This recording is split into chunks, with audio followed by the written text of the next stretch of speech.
Dhaka medical কলেজের mental health ডিপার্টমেন্টটা কোন দিকে? মেন্টাল হেলথ বিভাগ খুঁজছেন কেন? আপনি কি পাগল? বিশ্বাস করেন, এবার দেশে আসার আগে একদম ঠিকঠাক ছিলাম, কিন্তু দেশে আসার পর মনে হচ্ছে পাগল হয়ে গিয়েছে। ভাইয়া, আপনি তো কলেজে চলে এসেছেন। ও, আপনি আগে হাসপাতালে জরুরি বিভাগে যান, সেখান থেকে আপনাকে সঠিক জায়গায় পাঠাবে। জরুরি বিভাগে না, আপনি বরং পাবনায় চলে যান, কারণ আপনার চিকিৎসা ঢাকায় সম্ভব। ওনার নাম মেঘ, উনি কানাডায় থাকেন। আমাদের মধ্যে বিয়ের কথাবার্তা চলছে। সম্ভবত উনি আমাকে ইমপ্রেস করার জন্য এখানে এসেছেন। তাই আসলে আপনারা বিয়ে করতেছেন? আমার দিক থেকে তো আমি 100% রাজি। শুধু আমার ফিয়ান্সে, মানে যার সাথে আমার বিয়ে ঠিক হয়েছে, মানে আপনাদের বান্ধবী কোনো গ্রিন সিগন্যাল দেয়নি। ভাইয়া, ও রাজি না থাকলে আপনি আমাকে বলতে পারেন। আমার আবার কানাডা যাওয়ার খুব শখ। ভাইয়া, আমিও রাজি। আপনি যে হ্যান্ডসাম। থাম, আপনাকে না বললাম আজ দেখা হবে না? আর আপনি এখানে কিভাবে এলেন? আপনি ঢাকার রাস্তাঘাট চেনেন? কিচ্ছু চিনি না, ঢাকায় আমাদের কখনো থাকাই হয়নি। কানাডা যাওয়ার আগে আমরা চিটাগং এ থাকতাম। তবে গুগল ম্যাপ আছে, ট্যাক্সি আছে, এটা দেখে দেখেই চলে আসছি। আচ্ছা, আমার না গলা শুকিয়ে গেছে, আপনারা তো ক্লাস করে আসছেন, নিশ্চয়ই ক্ষুধার্ত। চলেন কোথাও বসে কিছু খাই। হ্যাঁ ভাইয়া, চলে। না, আমাদের হাতে কোনো সময় নেই। আমরা এখন নীল খেতে যাবো বই কিনতে। তাহলে আমিও যাই আপনাদের সাথে নীল খেতে। অবশ্যই ভাইয়া, চলেন। গ্রেট। চলেন ভাইয়া। উনি আমাদের সাথে যাই কি করবেন? আমরা বই কিনবো, উনি দেখবেন। কাকে? আপনাকে? না ভাইয়া, আপনি ওর কথা মাইন্ড করেন না, চলেন আমরা যাই। চলো চলো চলো।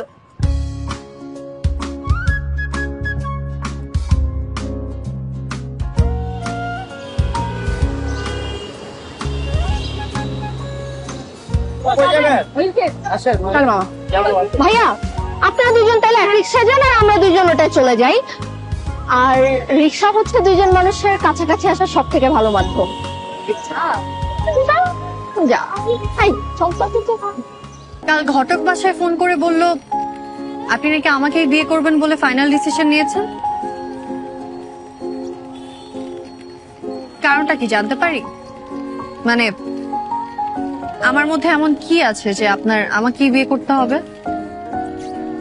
আপনার ছবি যেদিন আমি প্রথম দেখেছি, সেদিন আপনার ছবি দেখে আমার কাছে মনে হয়েছে যে এই মানুষটা আমার খুব আপন। আর কাল যখন সরাসরি আপনার সাথে আমার দেখা হলো, তারপর মনে হয়েছে আপনার জন্যই তো এতদিন অপেক্ষা করছিলাম।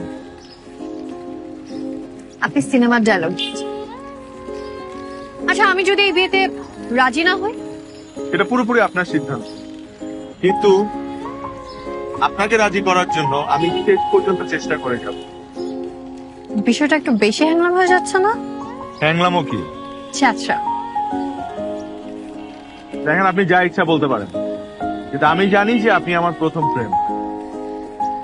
কি যা তা বলছেন? আমাদের মধ্যে প্রেম হলো কবে? আমি তো বলিনি আপনি আমার প্রেমে পড়েছেন, আমি আপনার প্রেমে পড়েছি। দেখেন, আপনি শুনে অবাক হতে পারেন, কিন্তু এটা সত্য যে আপনার যতগুলো ছবি আমার কাছে আছে সবগুলো আমি রুমের মধ্যে প্রিন্ট করে টাঙিয়ে রেখেছি, এবং প্রতিনিয়তই আমি ছবিগুলোর সাথে কথা বলি। আপনি কি আমার কাছে নিজেকে খুব রোমান্টিক বলে প্রমাণ করতে চাচ্ছেন? প্রমাণ করতে চাচ্ছি না, আমি জানি আমি রোমান্টিক। কোথায় সেটেল হবেন? বাংলাদেশ নাকি কানাডা? আপনি যেখানে বলবেন। আমি বাংলাদেশ ছেড়ে কোথাও যাব না। তাহলে বাসর রাতেই সব পাসপোর্ট পুড়িয়ে ফেলবো। আমি রান্না করতে পারি। গুড় মুড়ি চিরা দিয়ে সারা জীবন কাটিয়ে দিব, পেটের জন্য ভালো। আমার সোপ অ্যালার্জি, আমি কাপড় ধুতে পারি। ওয়াশিং মেশিন আছে, আমি কারোর সাথে রুম শেয়ার করতে পারি। ড্রয়িং রুম আছে, সোফা আছে, সোফায় কাটিয়ে দিব ঘুমিয়ে। আমরা প্রায় একই রকম দেখতে। বাইরে বেরোলে মানুষ ভাববে হয় আমরা ভাই বোন, না হলে বোন। তা তো ভালোই হলো, হাজবেন্ডের সাথে এক্সট্রা একটা ফ্রেন্ডও পেলে। আমার অলরেডি অনেক ফ্রেন্ড আছে, নতুন করে কোনো ফ্রেন্ডের দরকার নেই। আচ্ছা, ও এভাবে কথা বলছে কেন? কথা বলার ধরন দেখে মনে হচ্ছে ও আমাকে বিয়ে করতে যাচ্ছে না। হতে পারে ওর কোনো বয়ফ্রেন্ড আছে, যেটা তার বাবা আমাকে বলতে পারছে না, তাই কৌশলে আমাকে অপমান করে বিয়েটা ভেঙে দিতে যাচ্ছে।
আমিও যাই আপনাদের সাথে শপিং এ, সমস্যা কি?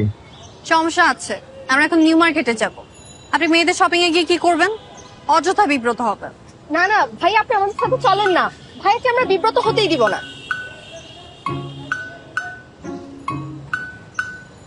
না যাই। ইট ওয়াজ লাভলি মিটিং ইউ গাইস। ভালো থাকবেন, আসি। মেঘ,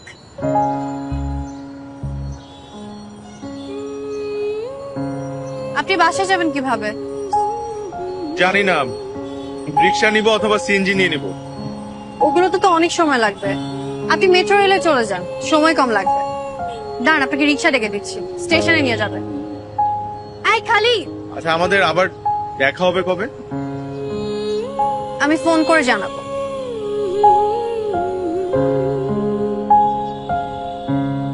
হাই, কালকে ফ্রি আছেন? আমি আপনার জন্য প্রতিদিনই ফ্রি। সিনেমার মতো ডায়লগ ছাড়বেন না। শোনেন, কালকে আপনাকে নিয়ে স্বপ্নপুর যাব। আপনি কালকে সকালে রেডি থাকবেন। বাই। G madam.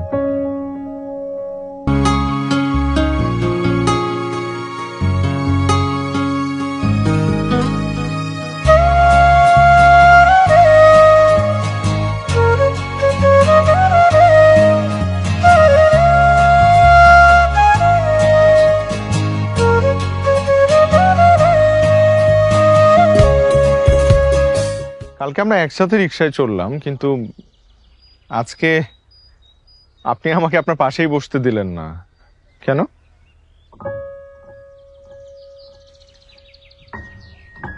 কারণ কালকে ফ্রেন্ডের চালাকিতে আমি আপনার সাথে বসেছিলাম, না হলে আপনার পাশের সিটে কখনোই বসতাম না। কেন, আপনাকে পাশের সিটে বসতে দেইনি বলে আপনার কি মন খারাপ হয়েছে? মন খারাপ হবে কেন? জানতে ইচ্ছে হচ্ছে কেন করলেন এটা। কারণ আমি চাই না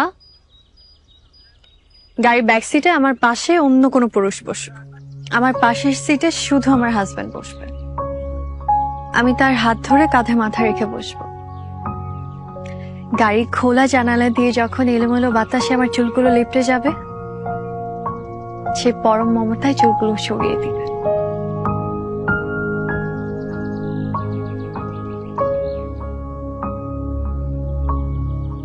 এই জায়গাটা সুন্দর না? আমি যখনই আমার দাদুর বাসা এখানে আসি, তখনই এখানে এসে কিছুক্ষণ বসে থাকি।